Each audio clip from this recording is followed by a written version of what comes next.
नमस्कार। स्वागत है आपका कथाकल्प में। आज का व्यंग है बेरंग शुभकामना और जनतंत्र।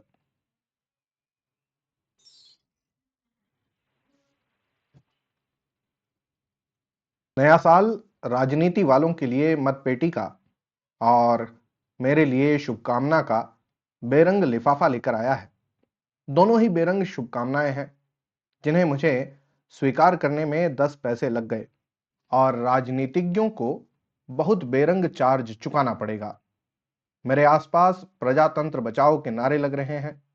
इतने ज्यादा बचाने वाले खड़े हो गए हैं कि अब प्रजातंत्र का बचना मुश्किल दिखता है। जनतंत्र बचाने से पहले सवाल उठता है, किसके लिए बचाएं? जनतंत्र बच गया और फालतू पड़ा रहा तो किस काम का?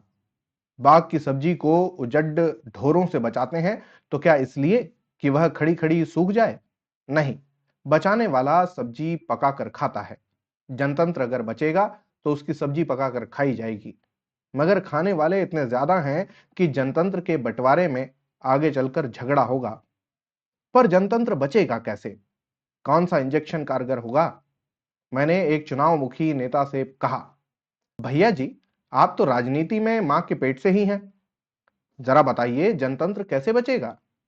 कोई कहता है समाजवाद से जनतंत्र बचेगा, कोई कहता है समाजवाद से मर जाएगा, कोई कहता है गरीबी मिटाए बिना जनतंत्र नहीं बच सकता, तब कोई कहता है गरीबी मिटाने का मतलब तानाशाही लाना है। कोई कहता है इंदिरा गांधी के सत्ता में रहने से जनतंत्र बचेगा, पर कोई कहता है इंदिरा जी ही तो जनतंत्र का नाश कर रही हैं। आप बताइए जनतंत्र कैसे बचेगा? भैया जी ने कहा, भैया, हम तो 100 बात की एक बात जानते हैं कि अपने को बचाने से जनतंत्र बचेगा, अपने को बचाने से दुनिया बचती है। जरा चलूं, टिकट की कोशिश करनी है। सोचता हूं मैं भी चुनाव लड़कर जनतंत्र बचा लूं। जब जनतंत्र की सब्जी पकेगी तब एक प्लेट अपने हिस्से में भी तो आएगी। जो कई सालों से जनतंत्र की सब्जी खा रहे हैं कहते हैं बड़ी स्वादिष्ट होती है। जनतंत्र की सब्जी में जो जन का छिलका चिपका रहता है उसे छील दो और खालिस तंत्र को पका लो।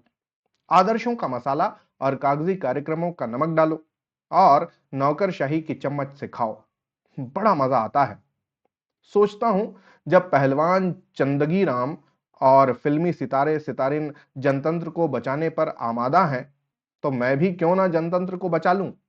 मास्टर को तो बादाम पीसने से फुर्सत नहीं मिलेगी और सितारों को किसी बैकग्राउंड म्यूजिक पर होठ हिलाना पड़ेगा। मेरे बिना जनतंत्र कैसे बचेगा? पर तभी यह बेरंग लिफाफा दिख जाता है और दिल बैठ जाता है। मैंने ग्रीटिंग कार्डों को बिछाकर देखा है, लगभग 5 वर्ग मीटर शुभकामनाएं मुझे नए वर्ष की मिली हैं। अगर इतने कार्ड मुझे कोरे मिल जाते तो मैं इन्हें बेच लेता, पर इन पर मेरा नाम लिखा है इसलिए कोई खरीदेगा नहीं।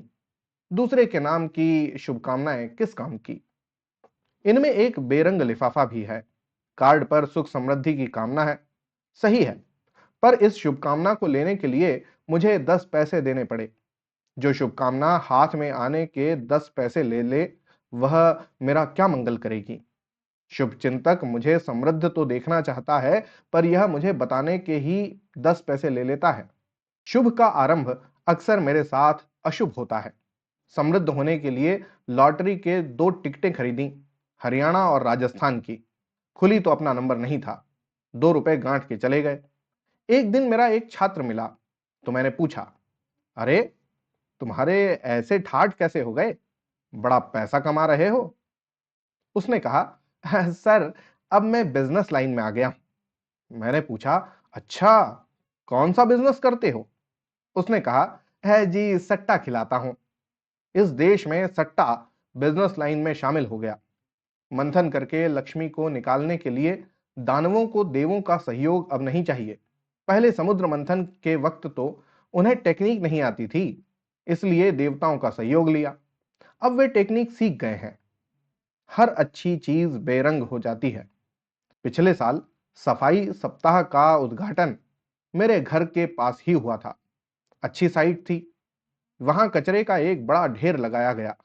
फोटोग्राफ कोण और प्रकाश देखा गया और तय किया गया कि मंत्री जी को किस जगह खड़े होकर फावड़ा चलाना है। अफसर कचरे की सजावट करवाने में लग गए। एक दिन मंत्री जी आए और दो चार फावड़े चलाकर सफाई सप्ताह का उद्घाटन कर गए। इसके बाद कोई उस कचरे के ढेर को साफ करने नहीं आया। उम्मीद थी कि हर साल यहीं सफाई सप्ताह का उद्घाटन होगा और हर साल चार फावड़े मारने से लगभग एक सदी में यह कचरा साफ हो जाएगा। मैं इंतजार कर सकता हूं, पर इस साल दूसरी जगह चुन ली गई। यह भारतीय जन कैसा हो गया है? कैसा हो गया है इसका मन?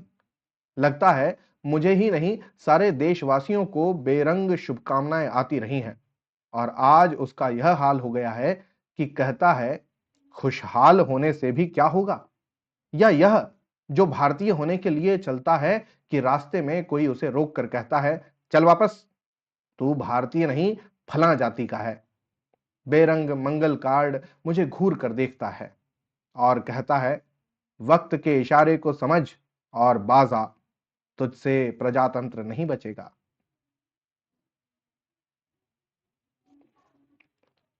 कालजयी रचना जो किसी काल में बंधती नहीं है। आज भी इसी प्रकार की बातें हमारे सामने आती हैं। जाति की बात हो, जनतंत्र लोकतंत्र को बचाने की बात हो, राजनीति की बात हो, टिकट लेने की बात हो, एक ही व्यंग में कई सारी बातों को पिरोने का जो अभ्यास परसाई जी में मिलता है वो अप्रतिम है। आपको कैसी लग रही हैं ये व्यंग रचनाएं, जरूर मुझे बताइएगा। होती है अगली कहानी में फिर मुलाकात, तब तक के लिए धन्यवाद और जय हिंद।